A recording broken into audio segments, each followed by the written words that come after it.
भागवत में कहा गया है, जन्मांतरे भवेत पुण्यम तदा मयि श्रीमद्भागवतम लभेत। तब जाके भागवत मिलती है जब जन्म जन्मांतर के पुण्य एकत्रित होते हैं। देखो, ये संसार की पढ़ाई और भगवान की पढ़ाई में थोड़ा सा अंतर है, थोड़ा सा अंतर है। वो कैसे? यहाँ हमारे जो मास्टर साहब हो या फिर जो हमारे विद्वज्जन हो, आप सोच विचार के थोड़ा देखो कि आपने जन्म इस पृथ्वी पर लिया और जन्म लेने के बाद में जब आपने थोड़ा सा मतलब बड़े हुए तो फिर जाते हैं कहाँ? विद्या अध्ययन करने के लिए।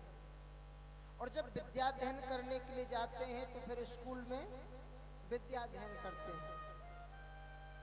तो सही बताना, जब हम विद्या अध्ययन करने के लिए जाते हैं तो टीचर साहब क्या हमको 10 की जो किताब है उसमें से पढ़ाना प्रारंभ करते हैं या फिर जो सबसे छोटी पुस्तक होती है उसमें से पढ़ाना प्रारंभ करते हैं? क्या जी परीक्षित जी है? भाई कोई भी मास्टर ये नहीं कि आपको शुरुआत में जाते ही जाते डिग्री की पढ़ाई प्रारंभ कर दे या बीए की पढ़ाई प्रारंभ कराए या पीएचडी कराए ना।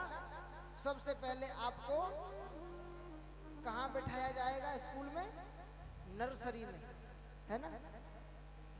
नर्सरी में बिठाया जाएगा और वहां पर क्या किया जाएगा?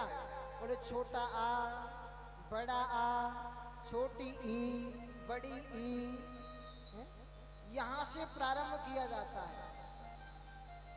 ए बी सी डी यहां से प्रारंभ किया जाता है। और वही बच्चा इन छोटे बड़े से बढ़ते बढ़ते ABCD से बढ़ते बढ़ते और ज्ञान तक पहुंच जाता है।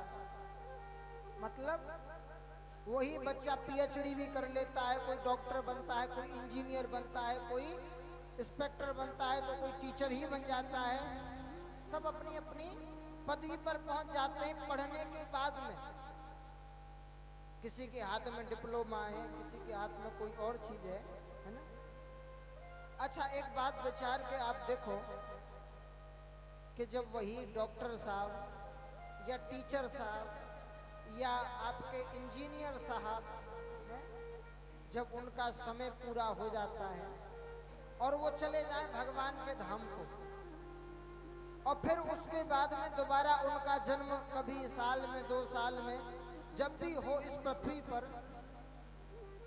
तो सही बताना जो वो डॉक्टर साहब मरे थे जिन्होंने PhD की थी, जो कि MBBS थे, वो डॉक्टर साहब क्या इस जन्म में भी वही डिग्री अपने साथ में लेके आते हैं? क्या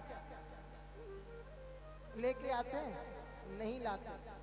क्या करना पड़ता है? बोले भले ही वो दूसरे जन्म में, अपने पूर्व जन्म में भले ही उन्होंने MBBS किया हो, कितनी भी बड़ी डॉक्टरी की पढ़ाई पढ़ी हो, परंतु फिर भी उनको इस जन्म में आकर के वही छोटे आ, बड़े आ, बड़ी ई, छोटी ई, ये सब पढ़ना पड़ता है।